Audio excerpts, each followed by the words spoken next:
Quiet people have special psychological characteristics that set them apart from more gregarious people. Quiet people are sometimes described as restrained and introverted. Intriguing psychological information regarding introverts will be covered in this introduction, along with insights into their thought processes, social interactions, and advantages. Recognizing these aspects might foster empathy and admiration for the reserved people in our lives. If you need to be heard, talk to a quiet friend. When opening up to someone, you probably don't want that person to make it all about themselves or interrupt and make assumptions. The ideal listener is someone who can calmly hear you, collect their thoughts, and only give advice when it's wanted or needed. There's a lot that goes into being a good listener, but quiet people have a head start naturally, preferring to be quiet longer. A 2020 study published in the International Journal of Listening found that empathetic listening improved interpersonal relationships greatly. The study teaches us that when someone uses empathetic listening, it boosts your satisfaction and relational quality.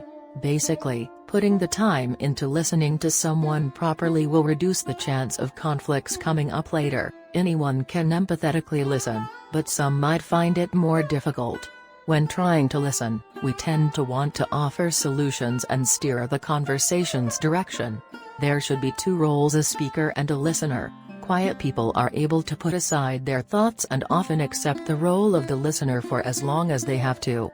Quiet people as leaders. There are definitely introverted leaders out there. Film directors, CEOs and retail managers can all be successful leaders. While being introverts, these people are in important positions and by the nature of their roles as leaders, have to cooperate with people all day, every day. So how do they manage to lead?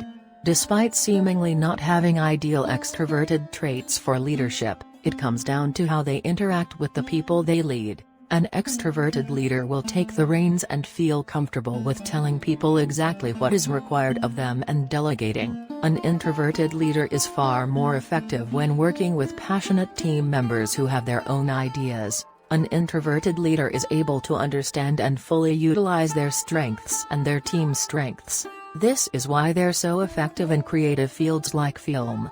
They're able to get the best out of their team's skills. Being quiet does not equal depressed. It's true that wallflowers and quiet or reclusive people are more likely to be depressed. The idea of backslappers being extremely happy and wallflowers being less happy isn't entirely false, but might be a little inflated. In the text of Solitude, there's a chapter on introversion, solitariness, and private well-being that examines the differences between wallflowers and backslappers with respects to happiness. Convivial people can try to manage with their depression in ways that suit them, similar as going out frequently and constantly being busy with people. On the other hand, wallflowers might show further stereotypical signs of depression just by being themselves. Backslappers do tend to be more happy. But according to the text of Solitude, that also depends on how you measure happiness. Being quiet does not make you more creative or intelligent, but neither does being loud. The relationship between personality traits,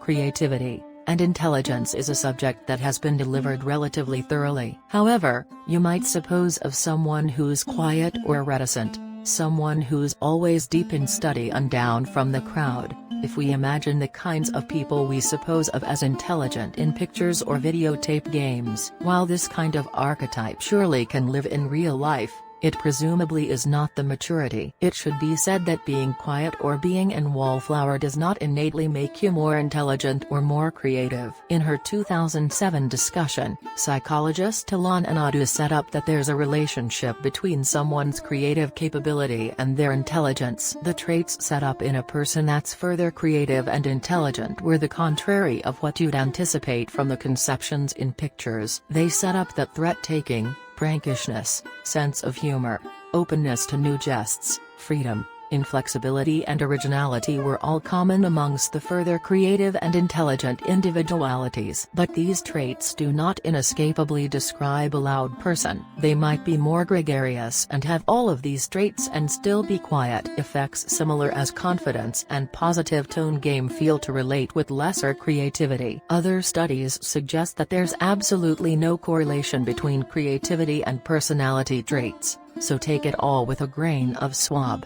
However, also perhaps your tone mindfulness is taking out all the fun when you are social. If your studies are cold and harsh and you feel like a isolate in social situations. But if you enjoy being quiet around your musketeers and feel at peace while simply being in the same space, also your self-mindfulness is enhancing a situation that, as in wallflower, you might not get a lot of fun out of. So what did we learn about quiet people? You can trust them to hear, and they can be able leaders. They are not quiet because they are depressed. They are not further intelligent just because they are quiet, but they're further tone apprehensive.